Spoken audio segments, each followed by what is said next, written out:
Alright, so it's my front door. There's the chicken coop. All the way up the hill. I come out the front door just now. Gonna work on cleaning up these leaves. I come around the corner.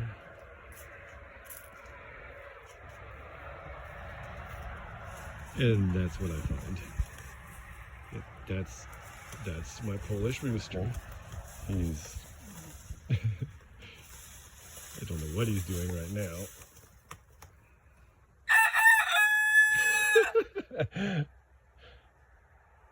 Sid, you're a wild dude, you know that? What'd you do? You brought your girls down here? Oh look, I see girls.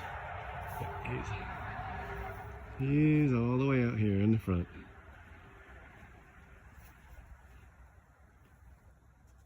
What? Oh, there's more? Oh my goodness.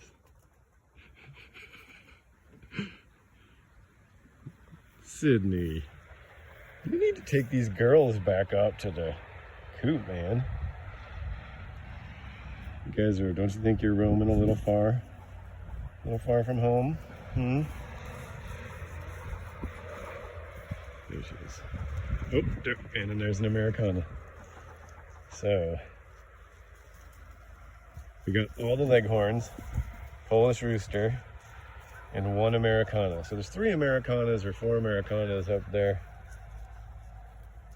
at the coop still, somewhere. I guess this is Sydney's gang. Wow. Was kind of surprised to see them out in the front lawn like this. I guess this is what they do when I'm at work during the day. So.